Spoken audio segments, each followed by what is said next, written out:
Hi, everybody. Welcome to the new normal. It's happy hour. It's Friday. I've been pre-gaming, watching Miss Teen Crypto and David from Goxstein and all of his many lines of different things, and also the pack community, which I'm a Wolfpack member and a big fan of. So this may go south real quick. I don't know. We've got Westwood and Pimpy on the other side. So give us a like, share this video, and let's do happy hour. Grab your favorite beverage. We'll see you on the other side of this.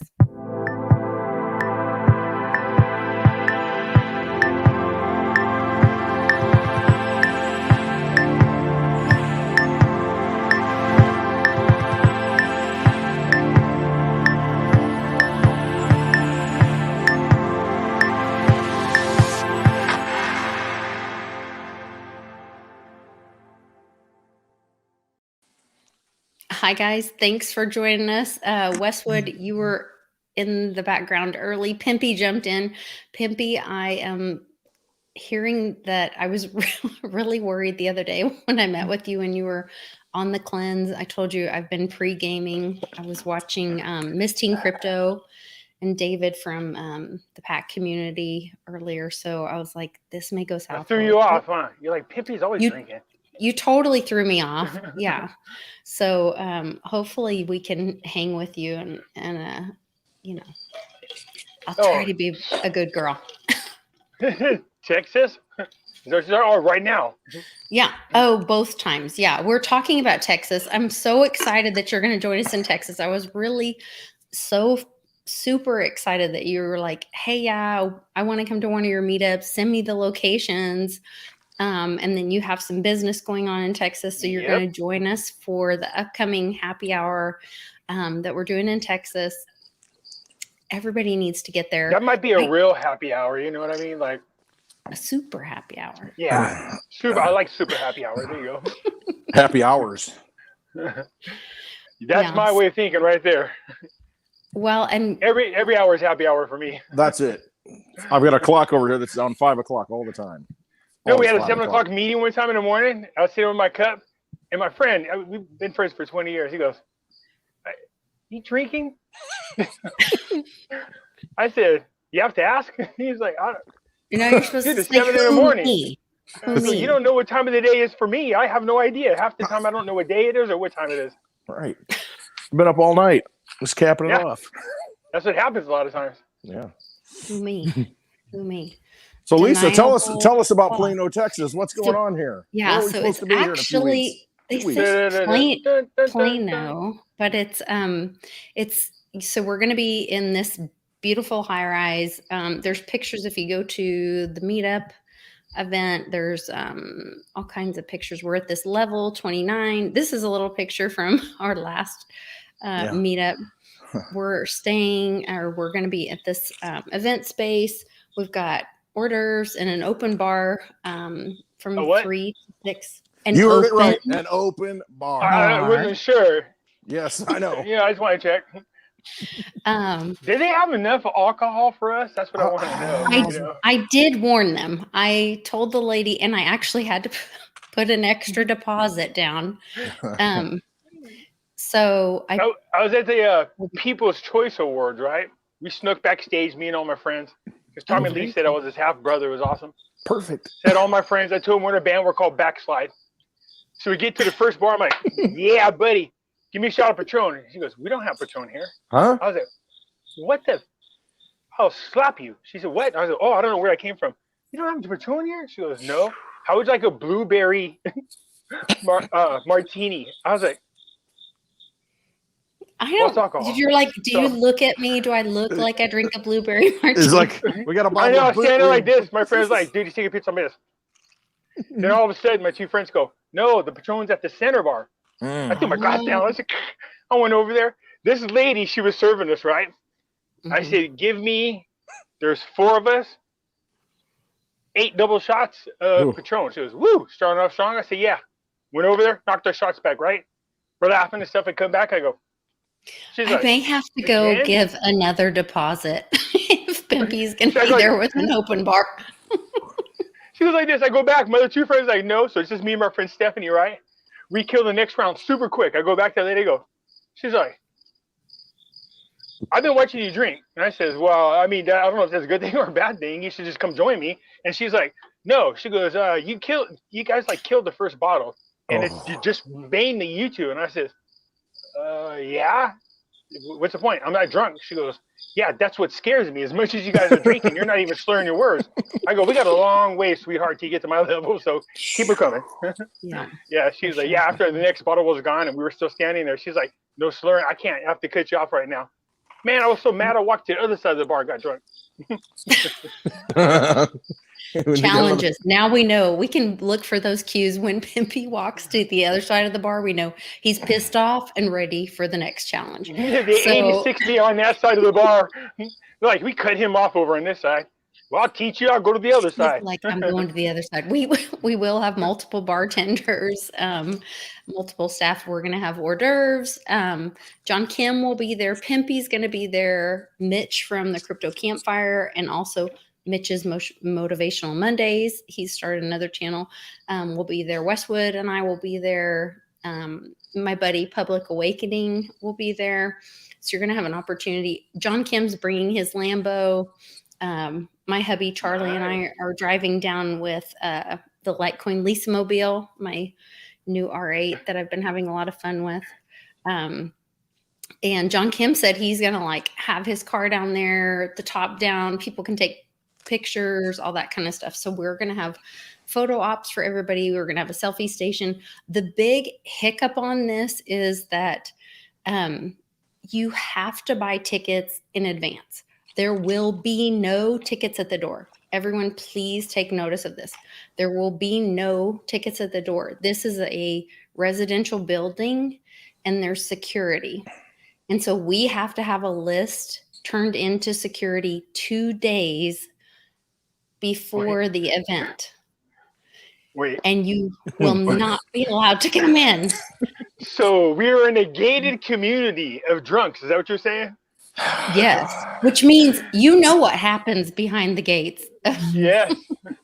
We're going to be allowed all kinds of fun, but with that comes you have to buy the ticket and be on the list to get in to the private party. You got to be on a guest list or you can't make it in. That's right. That's so, it's $100 for the ticket, open bar, hors d'oeuvres. I was going to say, wait, first of all, to open bar, that enough is. I know. That covers it. We're like good. 3-4 drinks alone are $100. Man. No kidding. Seriously. Right. No, my husband and I went to dinner the other night, and I was like, which we usually just stay home and try not to be around all the craziness. And we went out for dinner the other night. We each had like a drink. I don't know. I don't even think we had 2. He might have had 2 beers. I had a drink and had steaks and salad and an appetizer or whatever. Oh, yeah. It was like $140, $130. And I was like, what has happened to this world? But inflation, guys.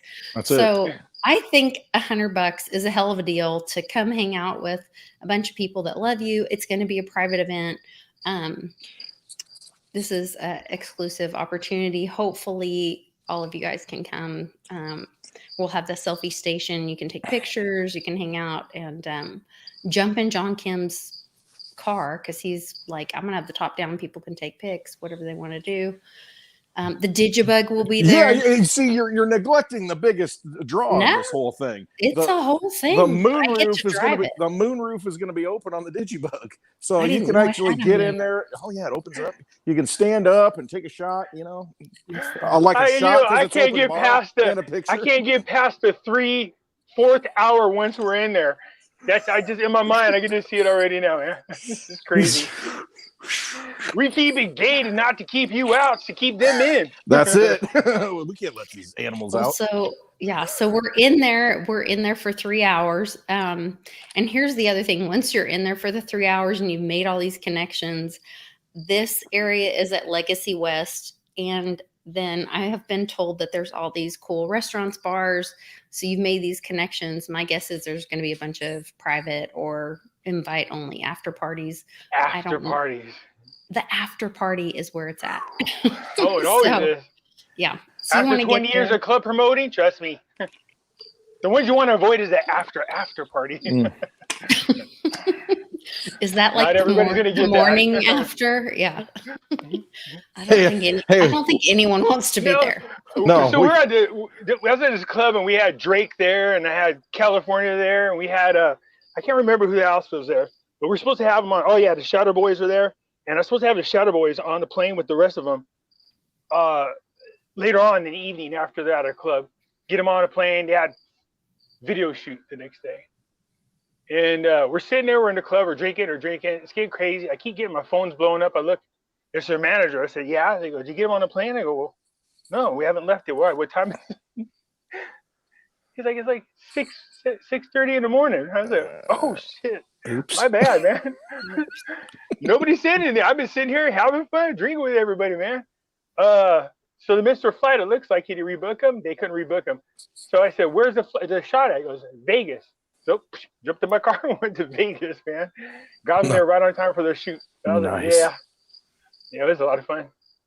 That's incredible. I forget you have that whole other lifetime of like being a club promoter and having all those connections. And that's where like, as you've gone into this other life of like truth telling and trying to help people get out of this corrupt financial system and into something brighter and better, like there has to be a really strong drive for you with that, where what you've seen through all those years. For me, I think, I think in the beginning, like anybody else, when you start meeting famous people, the funny thing is I've met famous people before. Like when I was 16, I was supposed to be 18, but I dated Laura Branigan for a couple nights. And then, that was like one of the first famous people I've ever met. And it was like, it was not like a big deal. I knew who they were. I've been around other famous people. The first time I ever got starstruck, believe it or not, is when I ran into Bo Jackson, because I named my kid after him. And I was like, whoa, sweet. My God. Like it was like, I couldn't believe it was Bo Jackson. And I got all giddy and stuff, like, the kid. And then the next one was Nolan Ryan. Bo Jackson. You don't know Bo Jackson? He's really fast. Remember Brian Bosworth trying to catch him on the Seattle Seahawks? So Brian Bosworth Brian Bosworth is Oklahoma. I live in Oklahoma. He didn't even come close. Bo Jackson, Oklahoma legend, and he's just known. He just plowed that boy right over. He just outran him. The only two times I ever got man whore starstruck was Bo Jackson and Nolan Ryan. I remember a meeting with Alicia Keys, and we were talking. And my friend said, God, you guys look like you guys have been best friends. She goes, oh my God. She's holding my hand. She goes, oh my God, I feel like I've known this guy my whole life. It's really weird. And I go, we might have known each other. I was just kidding. She goes, you think so? And I was like, no. Oh my gosh, she's one of those people. You know what I mean? Like I was like, but maybe that's one of those past life things. Yeah. No, but here's what I tell people. This is how you know who your real soulmates are, because people got this misunderstanding of what a soulmate is. You know what I mean? When people, their minds got blown when I said my cousin Stevie is like my soulmate. And they're like, what do you mean? I'm like, I know you guys always think soulmates are like lovers and stuff. It's not. There's more to it than that. Soulmates are your companions that you travel together with in different lifetimes. And so I said to my friend Alicia Keys, when you meet somebody, you ever meet somebody for the first time, you swear like you've known them your whole life? That's a soulmate. You do know them, you just don't realize it. For whatever reason in this lifetime, you're doing your own thing, but you've been with them several lifetimes. But me and her were talking, and then Annie Lennox walked up, and for some reason, for the first time in my life, I had no words, man. I was like, whoa, it's like royalty. She's standing in this beautiful dress, man. It's unbelievable. And I could have swore every time she was walking, I kept hearing music play, like harps and stuff. I was like, is it somebody else hear that? Everybody, it was crazy. It was Annie Lennox. Wow. You know who Annie Lennox is, you guys, don't you? Oh, yeah. No. Sweet dreams are made of this. No. She's amazing. Yeah. Incredible. Yeah, it was her. Now, standing next to also was, what's her name? Demi, oh my God, why am I saying her name? The girl that played in School Rock or whatever with the Jonas Brothers. Oh, I don't know. I only know it because I seen her IMB. She's Lovato, like the little one. Yeah, Demi. Is that her name? Demi Lovato. Lovato, the young. She's older now. She's a full-grown woman.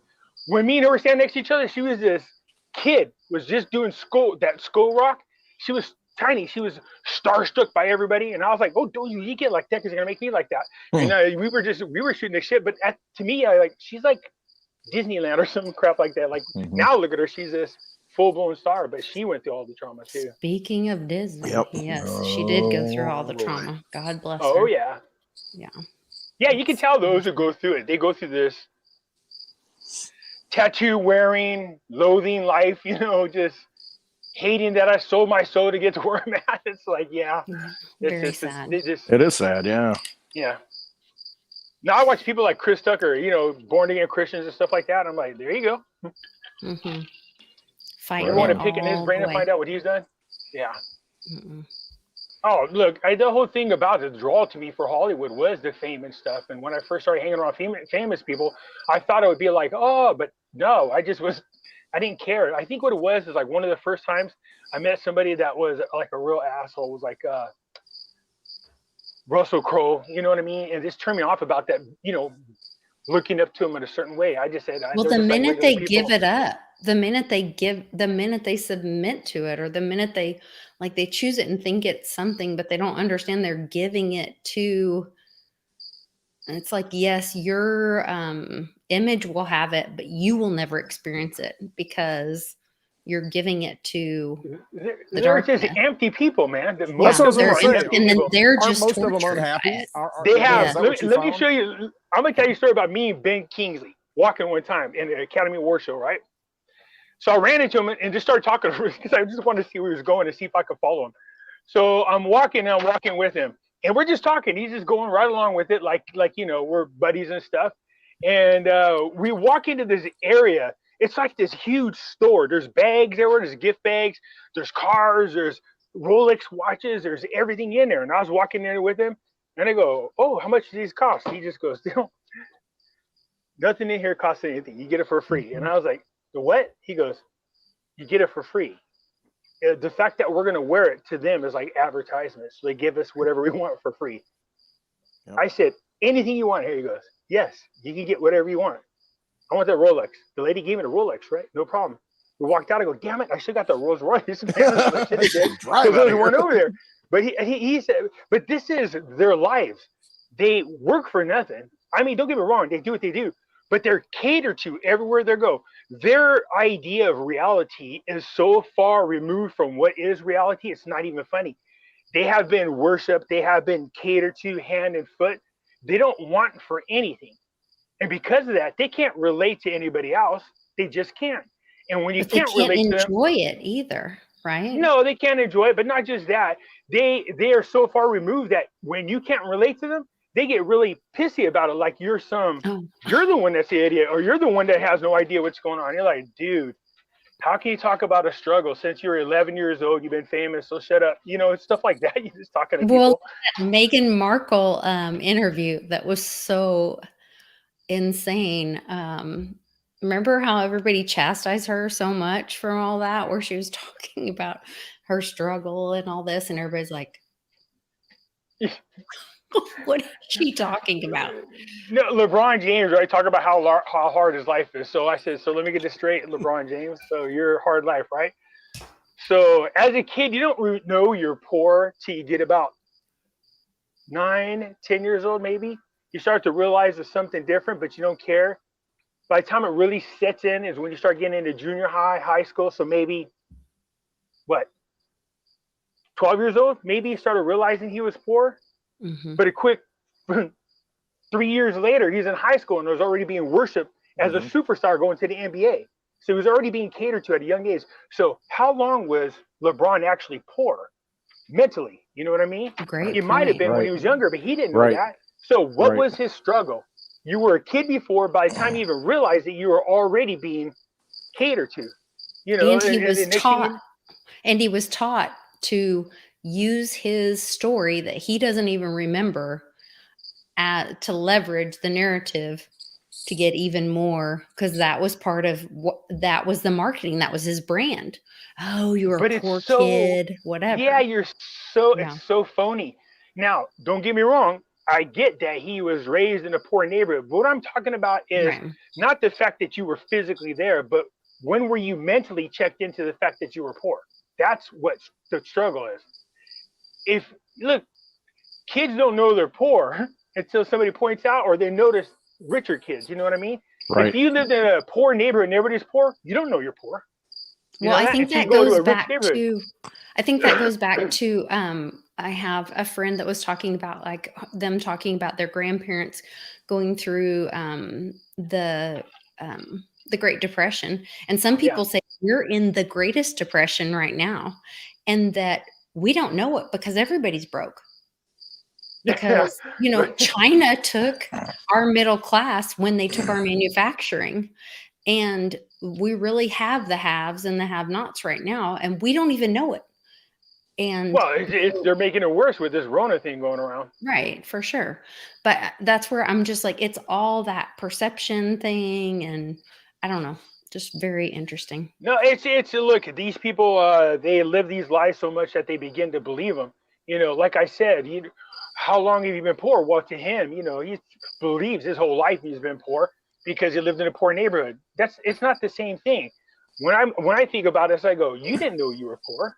So when did you mentally know you were poor? Because that's when you were poor, if you get what I'm saying. Mm-hmm. When, again, you're a kid, you don't think about those types of things. You don't at all. So it's just stuff like that. I mean, but running around in the in Hollywood, just meeting with different people and stuff like that. I had such a nonchalant attitude. I think that's what attracted a lot of the stars to me. They're like, who's this guy? Because he's not like fondling all over us and worshiping us. I was like, no. There's absolutely positively nothing about that I like. But I wanted to be one of them. I wanted to be somebody famous, have a lot of money. But instead, I just made a lot of money without being famous. And then I lost a lot of money. Then I made a lot of money again. Then I lost a lot of money, was homeless, living on a beach for a while, but by choice, by the way. That movie with what's his name? All right. Who's that? What's his name? Matthew McConaughey. Matthew McConaughey. Lisa knows. So he did this movie when he's about a beach bum. I don't know why you say that. Lisa knows. Matthew McConaughey. So King Dave, we had a guy named King Dave as a beach bum, just like the guy in the movie. And I swear they made this movie off him. He was the one that, when I was younger and was on the beach just one summer, hanging out, sleeping in Huntington Beach. This guy pulls up in his Baja. He's like, what do you say we just snort a fat line of coke, ride some waves, go to Beverly Hills and bang rich chicks? I was like, what? Who the hell are you, dude?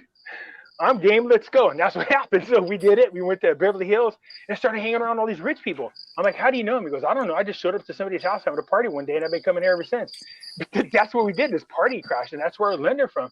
But the whole lifestyle and hanging around a lot of rich people and seeing the way they live. And, I met a lot of interesting people and it just kept escalating from there. My whole life's been about meeting one interesting person after another, rich, famous, whatever it's been. I've often accidentally run into people like that. It hasn't necessarily been about being rich.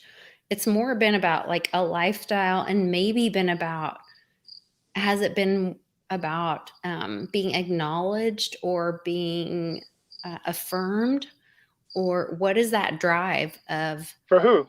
Me? For you. Personally? Yeah, for you. I think I just thought I wanted to be somebody that people would notice, but I didn't have to become famous for that, I found out. So, I mean, a lot of famous people, when we go to, like mansion parties and stuff, as I got older, I would go in there and talk to certain people because I had great conversations with them. Nothing else was in my mind. I've seen them, and I know whenever we get together, you would get there, but the people would try to intercept, catch you on the way in. It was funny because you have other famous people try to talk to you, and I'm like, but I really want to go talk to this person real quick. But there's something about that. Not acknowledging them the way other people do, I think, was an attraction to them. I'm not saying I didn't do it on purpose, but there seemed to be a pattern that I was picking up on. I was like, hey, this is weird. But most people, guess what they want to talk about all the time, which is God and religion. All the time they want to talk about that. And I like that. Really? It's really weird because, some people get it, some people don't. Some people start going off in this weird la la land. I'm like, yeah, I hear you, but that's just not me. But I enjoyed it. I mean, I have a lot of life experiences from it. I mean, I've been in places that people like searching for the truth or their own truth, do you think? And they call that God? I think they don't know what they're looking for. They're just looking. They have no direction. Their lives are so damn empty. I can't tell you how many rich, beautiful women just don't understand that they're beautiful. They think they're ugly. I thought at first, I used to go, man, talk about fishing for compliments all the time. But after a while, you start to realize, man, they really believe this. And I'm like, you know, how do you not know you're beautiful? I mean, you have to know. Everybody and their mama tells you that, but they think they're being told that because they're famous. And I'm like, well, it could be that too, but they just have no concept about who they are. They're really empty people. And I'm not just talking about women. There's guys that's the same way. I've been drunk with, was it Scott Ian from Anthrax? I was drunk at a strip club one time. Me and my brother got in a fight and he took off with the car and I was like, damn it. And I was standing outside on a mailbox and he comes up staggering next to me. He goes, where are we going next? I was like, sweet, it's the knot, man. Let's go. What everybody want to go to, dude. And we got drunk. And he kept saying, dude, you ever just wander through lives wondering when you're going to find what you're supposed to do? I was like, dude, you're a famous musician. What are you supposed to be doing? You know what I mean? It's like they have no, I'm generalizing when I say they, of course. Talk about the majority of I've met famous people who are brilliant. You know what I mean? They do have their stuff together. A lot of these salty dog people, so to speak. But the younger generations, I don't think so. Not really. They look totally lost. You think they haven't found, because I think we all have that spark of brilliance in us. We all are created for something greater. But I think typically it's something that contributes to the whole or collective consciousness or the community.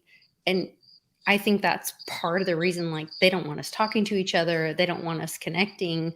And so, like, maybe that is why it's hard for the younger generations to find, like, their greatness, because if you are disconnected from community and consciousness, like, and your gift is most valuable by contributing, then that would be really hard to find. Like, do you see that being the problem? I'll give you an example. I'll give you an example. Is most singers, when they're growing up, they usually start off with the passion of singing. They love to sing. There's something about it they're drawn to. Mm-hmm. They start to realize they have a really good voice. They start to get attention. They get signed into, hey, I'm going to become famous. But that's when your passion for singing changes from being a passion into a job. You see, if you don't allow it to become a job, it stays a passion. I don't know if I'm making sense. In other words, once you sign that big contract, then guess what? You got to go here for appearance. You got to go there. You got to sign this. You have to be there. You have to put this album out. You have to do this. When you're just doing your own thing, because somebody like Annie Lennox, she's been around so long, she knows the game. She just kind of does what she wants to do. Watching Led Zeppelin, talking about doing a reunion tour. I was like, it's going to take 3 more bullets. But, I was joking at the time, but, saying that these guys just come and go whenever they want to. You get to that point, you start to realize that your happiness starts with you first. So the younger people, they're too busy trying to figure out how to be worthy of the money they just got. And then they end up losing a passion, I think, a lot of times for what they started out loving to do.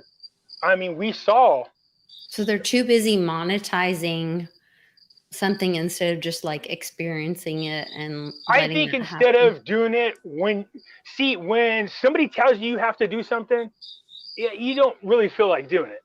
Does that make sense? No, so in other words, let's say I'm really good at singing, right? And somebody says, oh, I really like you singing. Thank you. Can you come into my place and sing one night a week? Well, you know that one night a week is not your night. You're obligated to that night. You know what I mean? To that person. Right. So, there might be a time on that night you want to go do something else, but you're obligated. If you start filling up with a second night and a third night and a fourth night, your life is no longer yours. It belongs to the fans. It belongs to your record label. Mm-hmm. So what started off as something that you're passionate about, I love to sing, or I love to paint, or I love to, when you take that passion and you start making money off it, make sure that you're the one that controls that part. Not that you earn that, not that somebody's giving it to you. You know what I mean? Because then this makes sense. Then you're obligated to the record companies. You know what I mean? They run you crazy. I mean, anybody that you ever seen in when MTV used to be a music channel, they used to do these things about, different groups. Where are they now, or whatever? And they would talk about how in the beginning they got together and it was a passion, it's something that they loved, and then over time the record labels just run them into the ground. Right. I was just on Miss Teen Crypto's channel, and she was talking about, she's big into NFTs and talking about, and I thought about all of the old artists, the record artists, the painting artists, all this, who have been exploited, and like they were there. You can watch documentary after documentary of Elvis and all these singing artists who have had their music stolen from them. What was his name? The Colonel? Is that who managed Elvis Presley? Was that his name? The Colonel? Yeah. Tom Parker, was that his name? And these artists die penniless, and cryptocurrency through NFTs, through these things, are a way for these true artists to own their own data. Yes. For them to own their own property, and for it to not be exploited, and for you to be able to like do the thing where you're saying like create your art and not have to hustle the brand to work for the man, to get rid of the middleman.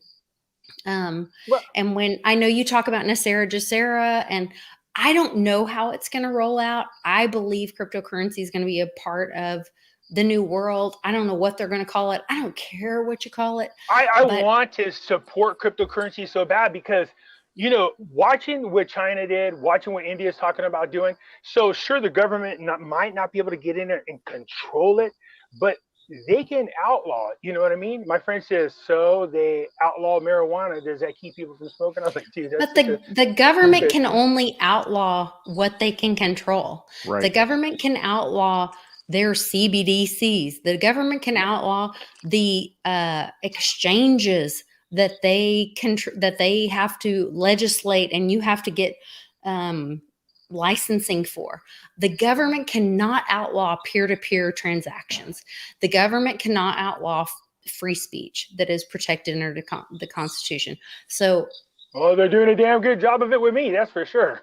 Well, but they're not, because we're using centralized things like YouTube and those things. And so that's where we bump into those things that Are you ready for this? So my platform is getting ready to get launched here. So I want to invite everybody to go. I'll let you guys know when it's out. I think it's already been launched. My people keep calling me going, hey, it's fixed. You're going to talk about it? I said, well, wait, I want to see it first. But another friend of ours has launched a copycat of like Facebook on there. But on there, they don't censor nobody. But he's only letting the small people on at a time. I go, dude, when you're ready to break it open, he goes, we have our own version of YouTube. We have our own version of Facebook. We have our own. It's just almost exactly the same thing. And I'm like, people will flock over there if you can stop censoring them. But here's the great thing that I like that he's doing. You have to show proof that you are who you say you are in order to get on that platform. Just to keep all those trolls. That's kind of cool. Yeah, I think it's important. Coinbase had to go through hoops just to get on there. So I don't mind doing it. That means then if they do something, then you can identify who they are, which is important. But it's going to keep all the trolls away. It's going to keep all these fake accounts that are bots away. What you're going to have is a community. Is it me, or do you guys hear crickets? Oh, I got crickets back here. That's Westwood. It's out here in the bar, in the middle of the Midwest, at the middle farm. of cornfields. Yeah. He's out at the farm. So, I think the platform is going to be awesome, but you have their own version of Zoom so that nobody's going to be able to mess with them. And I like that. So I told them, here, up and get it up, because I know too many people that are getting kicked off platforms everywhere. If they could go to a place, they can't do what they did to Parler, because they have their own servers. So they're taken care of. They're secure. So it's going to be awesome. That is good to know. I also was approached by, here's Pimpy's, YouTube, for as long as it's on there. You guys go check it out. Or one of them. He has multiple. I had the other one, Hidden Things. They took it down. Oh, they took your Hidden Things down? Yeah, I was talking about the Rona. Oh, no, but okay. I got my own website, my own webpage. I know that. Yeah. I have that too. Yeah, PippyNewsNetwork.com, I think it is. I don't even know. So on there, I have this guy was talking to. He was like, grab as many videos on the Rona as possible. And I started asking permission to take these from people, and they're like, don't ask, just take it, because our information is being taken down, and it's important for people to know the truth. So I got a ton of videos on the coronavirus, and then also don't say that. You mean on the great infection? I gotta go get a beer. We're talking about beer because it's happy hour. It's happy hour, baby. All the beer bugs. Yeah. It's happy on hour. that thing. Yeah. So, it's interesting to listen to these doctors who are being silenced everywhere, man. It's crazy. I won't say too much on it because I want you to get in trouble, but people go over there. It's only $3 a month to join. All proceeds go to Finding Life's Purpose, which is why we're going to be in Texas, because we're going to meet with this other group of people that we want to cookie cut the way they set up their whole project. And we've been talking over for a while. So I'm looking forward to going over there and talking to these men and seeing what they did to help with the homeless people. They built like these homeless communities that are awesome. And so I told Ron, I go, look, this is what we're going to do. So that's what we're doing. Well, I'm really excited. I'm so excited that you're going to be joining us at the meetup. We're going to have so much fun. And then we're going to be, of course, who knows what will happen at the after happy hour. After party. At the after parties, and then we'll have the crypto class the next day. So that's going to be fun. The next day. You're like, oh, hold on, just read it off the board, man. We're going to postpone it a little bit. It won't be till like 11 or so. Right. I was a college professor. I was so bad. I remember one time I came to class still drunk, but this is how much my students love me. I was that never happened to me. I walked in college. I walked in and I told the students, all right, here it is. Mr. Freeman is still drunk from last night. Shut the blinds. Keep an eye down the hallway. Make sure. Did you just say your last name was Freeman? Yeah. Stop. Mr. Freeman. Sorry. I know where you're going with it, Lisa. There's a coincidence. Yeah, I know. Mr. Freeman. We'll talk about that later. We don't want to dox everybody here, right? You might be related to a friend of mine. I'm gonna have another drink on that note. Okay. I'm gonna have a drink on that one. There's gonna be an open bar in Plano, Texas. You might want to get there. I know. I feel guilty. Like you went on this whole cleanse, and here I am corrupting Pimpy. Back up. I want to talk about that cleanse. Go ahead. Sorry. Let's make a note. You want to talk about the cleanse? Okay. Was that the Stanley Burroughs, the lemonade diet cleanse? Is that what you did?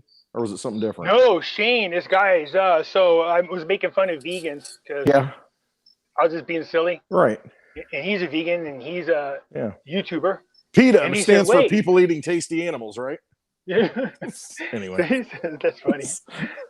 So he says, look, how do you know unless you try it? And I was like, no, dude, I'm a steak and potatoes kind of guy. Right on. Slamming down alcohol all the time. I'm just really abusive to my body, and thank God I know how to heal it. But he's like, look, just try this challenge and let's see how we do. I said, I tell you what, I'm gonna do the challenge.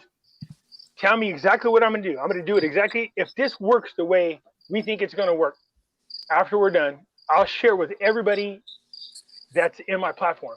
Because he's got his own platform, and I want people to look. If it works, I want people to go to it. Right. But I can tell you that, good Lord, I think by second week into it, the first day's kind of hard.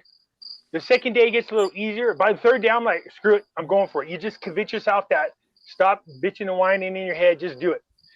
By the first week, I think once you get past like the sugar craving, that is like the worst part, and then you're okay. Oh, caffeine for alcohol. You? Caffeine's horrible, man. Getting off caffeine. Oh man, that's I was like, do I have to worst. choose?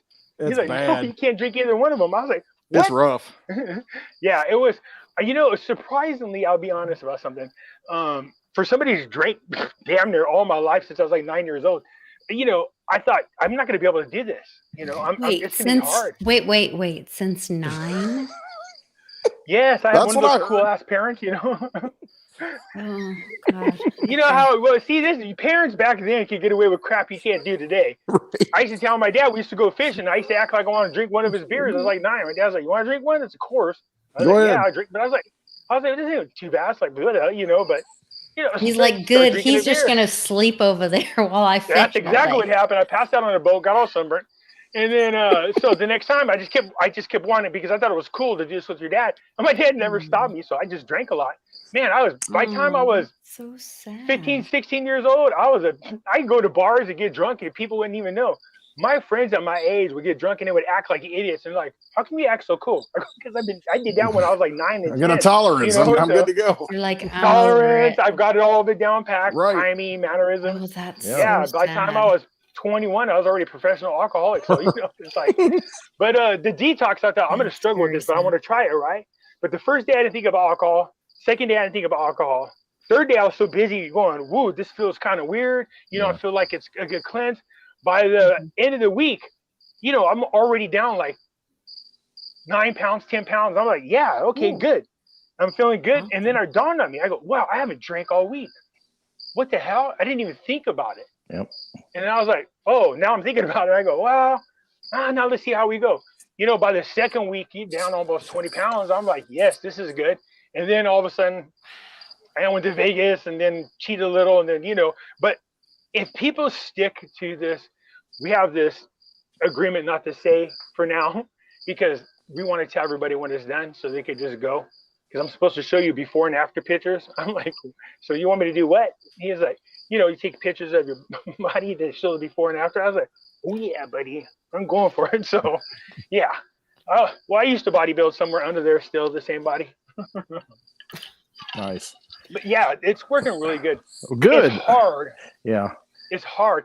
I mean, by the 11th day, I walked by and was checking in the refrigerator, and the bacon had been sitting there for a while. I was like, gosh dang it, I got to cook it now for the kids or else I don't want it to go bad. You got to get rid of it. I cooked it, and I went outside, and I came back, and it was like, I was walking by, and I was like, I'm just going to take a piece like this. I took like a little piece, walked by, I go, okay, I knew that was going to happen. I went and got the rest of the piece and walked away right away, because if you stay, you just start eating. It's bacon, man. Come on. Right. You ever, the comedian Dan White, he said one of the funniest things about bacon. He goes, did you know a study shows that if you eat bacon regularly, it takes 5 years off your life? I said, no. He said, fuck it. Take it. It's worth the smell alone. I was like, yeah, it is actually. It's worth it. He had me laughing. Yeah. It's one of those things. Yeah. Yeah. So we've got bacon wrapped hors d'oeuvres at the Plano meetup. We've got an open bar. This is going to be smoking hot. You got to get there. I'm loving it. We will also have vegetarian options. We have vegetarian options. I'm a vegetarian, believe it or not. I used to be the same way. I'd eat the bloody meat, and you know, I still drink. But hey, they got the no carbs diet. That's just when they give you the hot dog without the bun. Was that keto? Nobody gets that joke. Nobody listen. Right. I have spent so much time on the phone with a caterer. I have all the options. I want those blue cheese stuffed dates. Those sound good. That is happening. All of that is happening. Wash that down with a little Patron. Look, just give me a nice ribeye, a nice Idaho. So when you get there's not steaks. We're doing hors d'oeuvres and an open food. Bar. Drinks. Yeah. Well, it's a little heavier than my food that night is just gonna be alcohol. I can't eat and drink. Right. It's a liquid diet. I have to get drunk first, then eat. If I eat first, I get sick. Yeah. You have to remember we're there from 3 to 6 because we're doing the live happy hour. So what are you saying? You're also there for the live happy hour show. So you may get called up to be streaming live, which is good anytime. We'll be very happy during that hour. Bring me a drink. Your face will hurt. I'll have everybody laughing so hard your face will hurt. Watch you like, oh my God, my face just hurts. I go, yeah, that's what happens. Once I get on a roll, I get silly. Pimpy did it to me. It hurt my face. Like, why does my face feel so funny? He's laughing so much last night. Freeze face. Pimpy did it. Love it. Yeah. We won't. Yeah. So anyways, I'm looking forward to it. It's gonna be cool. I'm glad you're coming, man. Hey, can you send me that? Am I allowed? Can you send me the link for that little website so I can share it? Please do. Yeah, we're trying to pull it up. I'll make a little video. Oh, awesome. Thanks, Pimpy. That'll be awesome. I really people always go, where are you going? I go, why? Then all of a sudden I'll come back home and I found out that people who are near my area are like, dude, I wanted to meet up for drinks. I was like, oh my bad. Because once I'm in Vegas, my phone is turned off, man. You know, and That's it. I'm not on anything, man. It's Vegas. Right. Yeah. I mean, I practically live there. I don't know why I haven't moved there yet, but I'm always there, at least once every 3 months. Like a second home there. Could. I absolutely could. How far you guys are? Where are you guys located at? Is it okay to say? How far are you from Vegas? I'm in Oklahoma. I'm in Illinois, in the middle of Illinois, so I'm pretty far. But I can drive. Illinois, man. I was there in boot camp. Jeez. Were you? Nice. Great Lakes. Yeah. I seen a dude get hit by lightning there. You have had so many lives. He's like, right. Yeah. Boot camp. He's been a promoter of clubs. He's been running around with Hollywood elite. Yeah. Like, my friend's like, dude. People say, he goes, that's the great thing about bringing you to a party. People talk about stuff and you go, oh, dude, I did that. And they're like, what? Is there anything you haven't done? No, you don't get it. I've done like everything. Yeah, I've done it all, man. It's like, I just was one of those people like, have you ever done this? I was like, no. They go, do you want to? I go, sure. Just do it. Just because. I just try something once in your life and see what happens, you know. I remember scared to parachute. And I was like, I'm not parachuting, dude. And I got convinced to do it. Then after that, I was jumping all the time. You know, I did like 9 dives. I was like, oh, cool. This is fun. No. This is one of the best rushes of my life. Whitewater rafting. I mean, geez. Yeah. A lot of things. I've done a lot of things. That seems really dangerous. Well, so you need to get to Plano, Texas, and hear all the stories from Pimpy, because he's going to tell you all these amazing things that he's done. You get me drunk, buy me drinks all night. You don't even need to buy them. It's going to be open. You don't have to buy them. It's an open bar. Drinks, and we're going to have all kinds of stories. You know, unforgettable moments. You've got to be there. John Kim is there. Pimpy's there. I'm there. Westwood's there. Mitch from Custom wait. He's Custom Carpentry. Custom Carpentry on Twitter. Crypto Campfire He has podcast. so many like Mitchie's Monday Motivation on YouTube. He has too many. He'll make you happy. Alternative.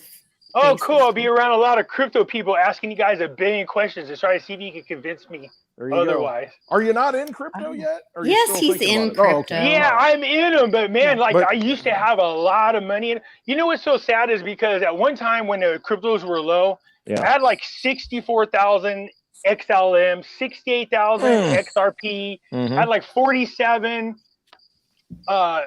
Ethereums. You know what I mean? Like, well, I'm glad you got out of XRP because it's. Well, at the time I bought XRP, it was only 12 cents. Yeah. Right, but it's like now it's $1.12 now. It's a bankster coin, so you know. And then XLM only because of karma. Akon, you know what I mean? Akon, they got the A coin, and they're using the XLM over in his futuristic city, so I bought some. But right now I've been playing with this coin called Veracity. I don't know why. That one is still is a Veracity. What's it called? VRA. VRA. Yeah. Yeah. And then the other one I'm still playing with, believe it or not. I told everybody it was 2.5 cents, and then it kind of stood around 5 cents, 6 cents, and now it jumped up to 9 cents, which is that Alchemy Pay on Coinbase. Alchemy Pay. Okay. I just was playing around with a coin that was cheap to see what would happen. Right. I told everybody, hey, jump on this coin. It's only 2.5 cents. A lot of people did. And it shot up to 29 cents. Like one nice. Day. I was like, yes. And then it came back down to 10 cents. But I was like, that's a pretty good jump. So I went from 2.5 cents up to 10 cents, and I was cool. But I left some in there. It's still going. It's up to 9 again. So nice. That's a heck of a jump. Yeah, it is. Nice little jump. You can't see that anywhere else other than crypto right now. I mean, that's the amazing thing about it, because it's just such a new space that everybody coming into it, you know, there's a pie there, and there's only so many pieces to go around. Let me ask you guys about this. What do you guys think about I think that's big.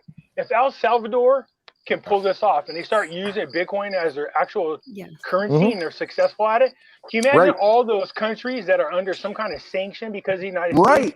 Exactly. The American empire is crumbling, and that's a perfect example of it. El Salvador is doing it. Ukraine is now allowing, Bitcoin purchases. Who's the other one in Central America, Lisa? It's not Panama, is it? Cuba is about to. There's a whole list. There's a whole bunch, but you're seeing that Panama. Make it a legal tender or something different all year. Somebody said that's a big deal. Here's the other significance of them making it legal tender that affects the entire world. The fact that a country makes it legal tender affects every other country that now it's legal tender in another world, so it affects the tax code of every other country. I love that. dealing with all the stuff I've seen in my life, knowing how our government is just so conniving. Oh, stop. So They're not sneaky. vampires. They're not trying to suck away our energy and take Oh, our that blood. would never happen. Stop. They're Oh, out no, looking, I they're got looking friends- out for us, Pimpy. They're I in got friends control. They're I got completely in friends. Well, control. he might be dead by now. He's dying of cancer. The older guy, his name's Robert Dean. I've talked about him in my videos. He's CIA. And I don't know, he just took a liking to me. I used to, when I moved, I never knew how to get a hold of him. He would just pop up one day, start telling me stories. I was like, how do you know where I'm at? He's like, did you have to ask? I was like, never mind. Forget so it's just like, you know. You're like, that He's just creeps cool. me out. Yeah. Yeah, I know. I'd go in there and he had bullet, like whiskey. And I'd walk in there and I go, just sit in there like you see in the movies, walks in, he's sitting there drinking a drink. I'm like, well, freaking help yourself, man. He's like, I did. So I was sitting in here, what did he say? I say, he'll say something like, oh, I was in town. How you doing? And I just want to stop by, and then he'll tell me whatever the latest and greatest complimentary was. ticket to the event. He can be. I gave you a +1 to the event. Who are we talking about? I don't know, the badass who shows up at Pimpy's Oh, house. Robert Dean. Yeah, I don't know. okay, Last I I got heard, he was fighting cancer, and the funny thing is, I was like, you know, there's a cure. He's like, I'm just old and I'm tired of this life, and I just want to move on. And I was like, man, that sucks. I liked all this. We had good stories. I mean, he used to tell me the stories. I was so engaged in them. And then one day he just tells me, hey, Lee, look, man, me and you've been friends for a long time. I got to tell you something. I was like, go ahead. He goes, look, don't trust anybody in intelligence, anybody whatsoever. Don't trust anybody. Don't believe anything they tell you. Take it with a grain of salt, then figure out how to research it and find out if it's true. He goes, because that's what they do. Everybody has an agenda in the intelligence community. They want something. You know what I mean? He says, so don't trust them. He said, I'm your friend, and don't trust me. Don't even trust the stories that I'm telling you. He says, you have to be that way all the time. He says, in our line of work, it's not your enemies that kill you, it's your best friend. I was like, that's such a terrible way to live. It's sad. Like, that's the life they chose. It's horrible, but that's the system that we're in right now. And so when you see yesterday, when you see, you know, the leadership, the pretender in chief come out and say, we're going to do this, we're going to do this, you know what? Our patience is running out with you people. You know, we're tired of you doing these things to the other people. You know, you've got to trust yourself. How are we tolerating this guy in there who's obviously brain dead? This guy he's reading the screen and he can't even freaking read the words. Tyson's telling him who he can talk to and who he can't talk to in the media. How the hell is this guy a capable, competent leader? You know what I mean? That's what I want to know. What happened? He's gone. It's so in our face, but this is the constitutional education of America. And Pimpy, when you go back to Nasera Jacera, and everybody can call it whatever they want. Yeah. I am not saying that it's even Nasera Jacera. I mean, everybody has these words that everybody wants to put on it, but this is the awakening. This is the Great Awakening. And I believe that this is the constitutional education of not only America, but the world. All right. And this is what we're learning. Never before has anybody been so engaged in learning law like this past generation. Right. You know what I mean? Right. They have been researching. I said the one thing that the 17th letter movement did, man, one, bring people back to God. That's the most important thing. Two, man, teach them how to be researchers like nobody's business. And we've got the tools to do it now, unlike any other time in history. We can all go out and research. So it's our choice now, whether to be asleep or awake. Sorry. Yeah, that's the honest to God truth right there. But my thing is, you know, like, listen, like I'll make a quick point. So we're talking about doctors, like, oh, wow, your doctor says this, but my doctor says that. I go, yeah, but did you look into your doctor? What? She's on TV. So what? You go, you see these people make these speeches. My name is Dr. So-and-so from so-and-so. You go, and what do you find out? Well, they made their profile for the first time yesterday before they released their video, and they haven't been on their account since. You can't find that person anywhere else. I go, so you believe that's a real doctor? Just because they wear a lab coat and are on TV doesn't make them real. You know what I mean? Because they have a title. Yeah, you gotta. You know, and that's the thing. My background comes from. I used to be a former teacher. I don't teach anymore. Still certified. Don't teach, but you know, I taught literature. And the one thing that I learned from good professors, you know, good people, and what it was ingrained in me is don't listen to me. Don't trust me. Go to the source. Go to the source of the book. You know, in the case of these pricks that everybody wants us to line up and take, go to the source. There is none. There's not one that's approved right now by the FDA that's out. No.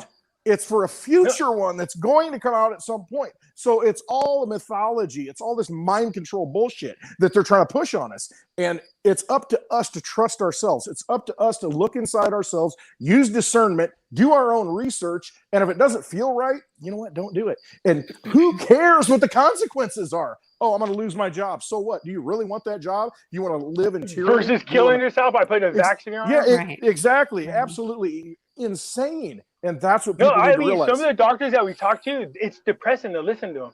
Their lives are being shattered. They're being taken to review boards or license for telling the truth.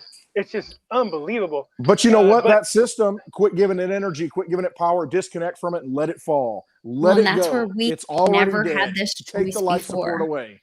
Yeah, we haven't had this choice before. We look back at 2008 when we know the system failed a long time ago, but that was the last biggest, most obvious thing.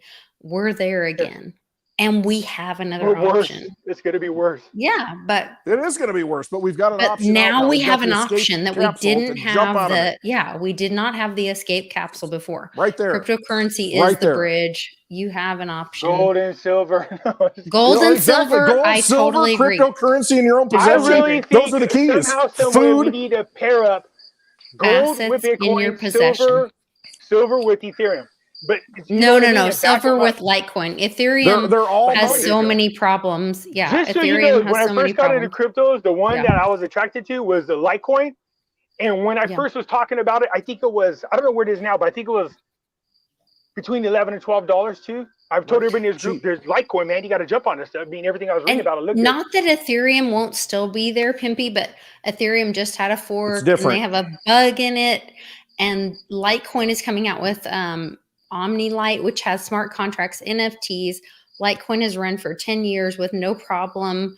We have Mimblewimble, which is the privacy option on Litecoin. It's a finite Litecoin has been the test net for Bitcoin over and over. So like, but it seems like this guy said this: if you want to have any success at all with your cryptocurrency, you have to find a way to adopt the Ethereum platform. Everybody's on the Ethereum platform. And I said, now that's the platform. I'm not saying it won't continue. It will be part of the community moving forward, but it's not the only. But honestly, if you like gold, if you like silver, the sound money for the digital age is Bitcoin and Litecoin. I mean, there's a finite supply of it. There's only so much to go around. You hold it in your own possession. And Ethereum is not considered. It's not a real cryptocurrency as far as money is concerned. Right. It's a different animal. Not knocking it. I'm just saying. But if you're a hardcore believer in sound money, Bitcoin and Litecoin are the answers. They really are. I like Ethereum, but it's not the Bitcoin. I mean, I can send you lots of videos. Anyway. See, that's the thing. I really got to spend more time. Once I get locked on one, and then I read about it all the time, and then I like it. And then I'll play with the other ones and go, oh, then find another one. And I'll get interested. Like, what the hell is up with Hex? Does anybody know why the hell is growing? What is their story? They have been on. It's okay. Hex has made people a lot of money. Let's just say that. There are a lot of coins that will make people lots of money. There are coins that in dollars. There are a lot of things that you can take risks on. There are a lot of things that I would not engage in because of karma and long-term holding. You have to decide, like, that's why everybody needs to decide. Like, you need to do your research. Everybody needs to decide, what is your plan? What's your financial plan? What is best for you? Because some people do want that quick make a buck. They don't care. 85% of the people in the crypto market want the quick fix. Yeah. It's just like in the gold and silver. You know, we keep anticipating. Well, let's put it this way: if the markets were legit, the gold and silver took off a long time ago. We just keep waiting for the bubble to pop and for us to take off. But you know, that's people like, how come it hasn't happened yet? How come it hasn't happened yet? Well, what do you think about the CFTC director stepping down October 15th? That's pretty significant. Yeah, I don't know what their function is. They don't do crap. No, I mean, for nobody. If anything, they're often running interference, acting like they're doing something, and nothing ever gets done. Well, you see, obviously, you guys know Chris Marcus, man. He was snapping all over him, and you know them, and then JP Morgan that one day it's so funny because I heard Chris Marcus doing these rants. Remember that during the snow? He's freezing to death, poor guy. Yeah, he's one of our sponsors. Stand in front of the Arcadia Economics is one of our so what sponsors, and happened he's a was, good I was friend like- of ours. And so I was like, he's what the hell? he's like, Lisa, literally like October 1st, and then that came out about October 15th, and I was like, he's not going to step down. That's not going to crash before he steps down. And so he has not got back to me, but I think it's going to happen after. And we have astrologers that work on another group of mine that they're talking about November 19th. Then there's some stuff about some big booms about October 17th. I don't know. I just know we're like all right there. We're here. Well, prosperity's coming up. I mean, I could, I felt it, but I told everybody that way back in January, I had this weird dream, and I told them what it was about. And come July, it was going to be really bad. There's going to be a lot of chaos. And then August, and then going into September, things will start to change, and we see prosperity. Now, I'm not one of these people who go, oh, this is profit, oh, this is that. And although my friend tells me, he's known me for a long time, he goes, dude, you talk to God. Why don't you ask him? I was like, yeah, I mean, I can ask, but I don't go to God and say, hey, where can I get some money? He goes, I don't know why. Well, but we joke about the time. God doesn't think you need it, so he's no. got I mean, well, here's the funny thing. So when my channel got demonetized, right, and I had a bunch of other things going on at one time, and then I was stressing about something, and then sitting there, he goes, well, why don't you just ask God to give you money? But he wasn't being a smart ass. He's being serious. And I go, I'm not asking God for money. Literally, or Jesus go, why not? And I was like, wow, seriously? Ask Father for money. I'm not asking Father for money. He goes, why not? I go, it just feels weird asking for money. I don't feel comfortable doing it. But that's where all of your money and all of your, that's where all your provision has ever come from. What my channel, all of a sudden they start flipping green. Yeah, I was like, oh, what the heck? Jesus started laughing. I was like, wow, you knew this is coming, man. That's why you were saying that. That was a sweet gift. He goes, all you had to do is ask. I was like, I don't know. It just feels weird to be asking God for money. But that's the big lie is that, I mean, that was one of my greatest lessons in my divorce was that I was like, I got divorced and then like, I got a great job after being a stay-at-home mom for 20 years from running nonprofits where I wasn't allowed to ask for well, we were going to do this to donate to the church and we were going to do that. I couldn't ask for a salary because he wanted to control me that way and whatever. So then when I was like a single mom and trying to figure it out, and then the nonprofits were like, no, we can't function without you running it. And I was like, then you got to pay me. And then it was get them needing you, that you got everything down packed, you control it, then lower the boom on them. No, it was a whole thing of, and I had this conversation with God of like, I'm going to have to give this up. We're going to have to hire somebody. And the nonprofit was like, let's do this fundraiser and see what happens. And like, if God wants to open that door and provide, and you're the person that's supposed to do it, then the money will show up. And so I trust that all the time. Like I will make the ask. And if God wants that door to open and he says that's supposed to, then that door will open. I wasn't saying that other people couldn't. I don't know. For my whole life, I mean, it's been like that.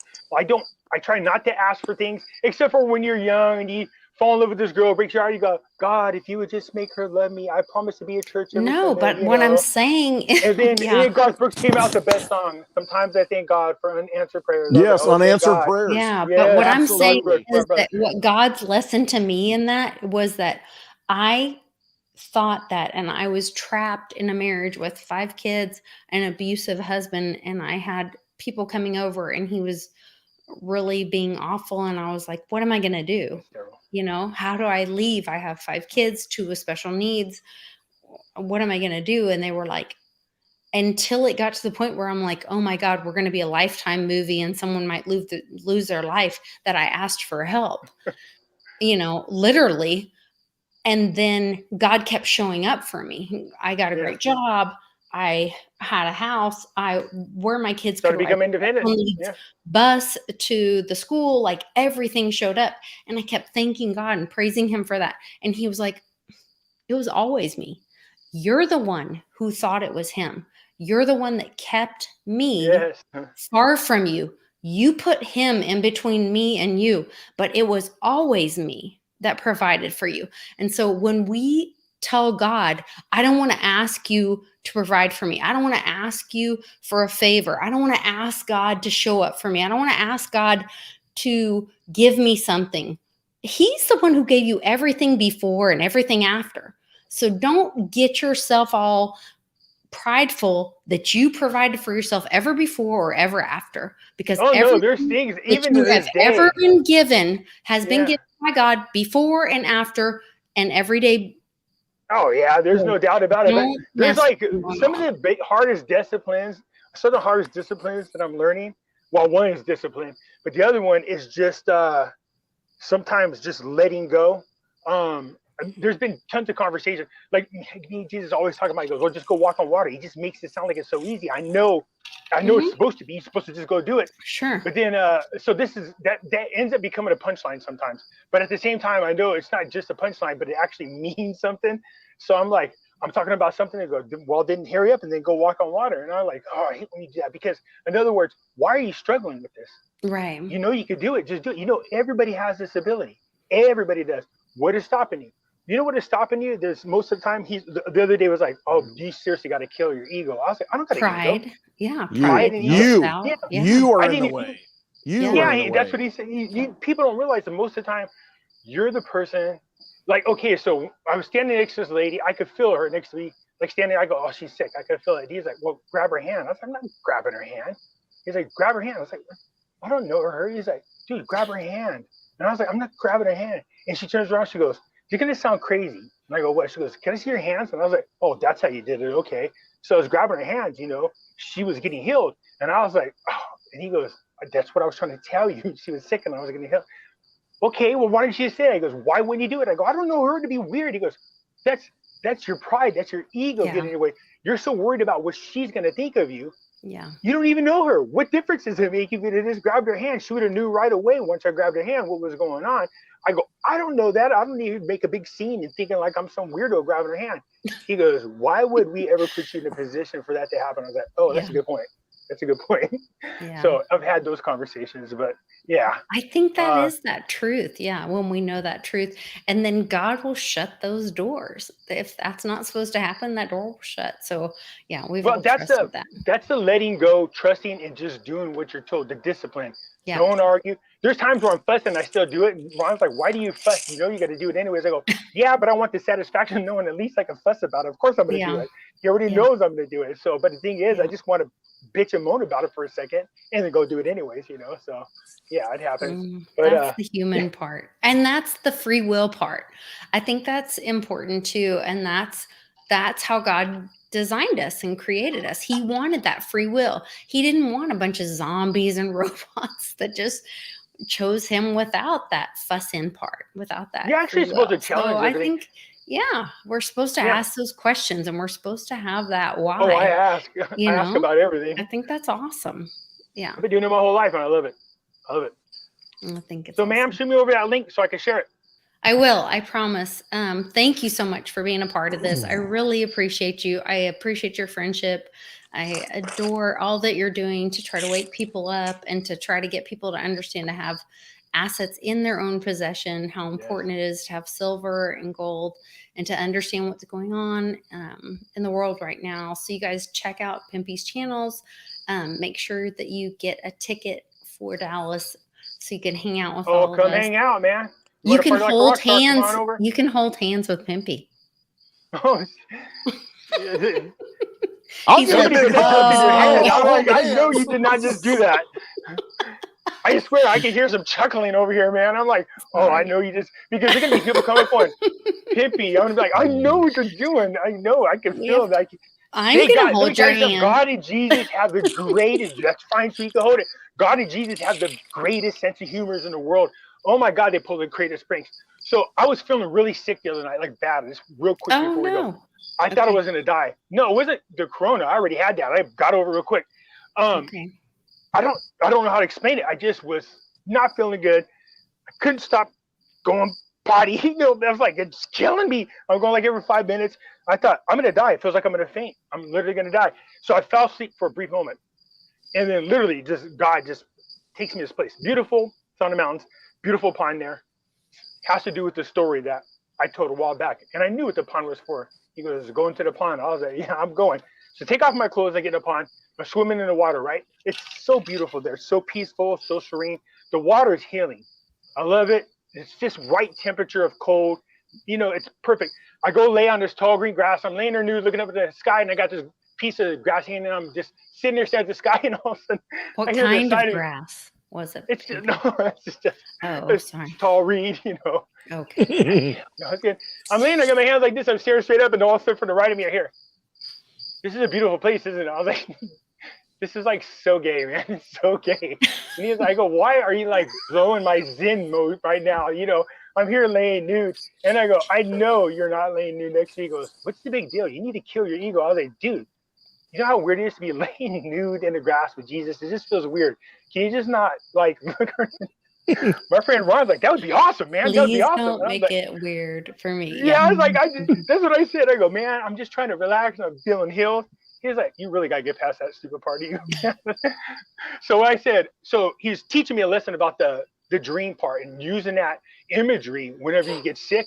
If I could take myself there, you can heal yourself. And I was like, "Oh, cool." He goes, "You'll remember this." And I go, "Yeah, I just don't remember this part." He goes, he was getting dressed. He goes, "That's the funny thing about this. This is the part you remember the most, just because you don't want to remember it." And I was like, "Oh, So they got there's what you're saying humor. Is that you're going to have a nudist retreat meetup next for your Come on next down."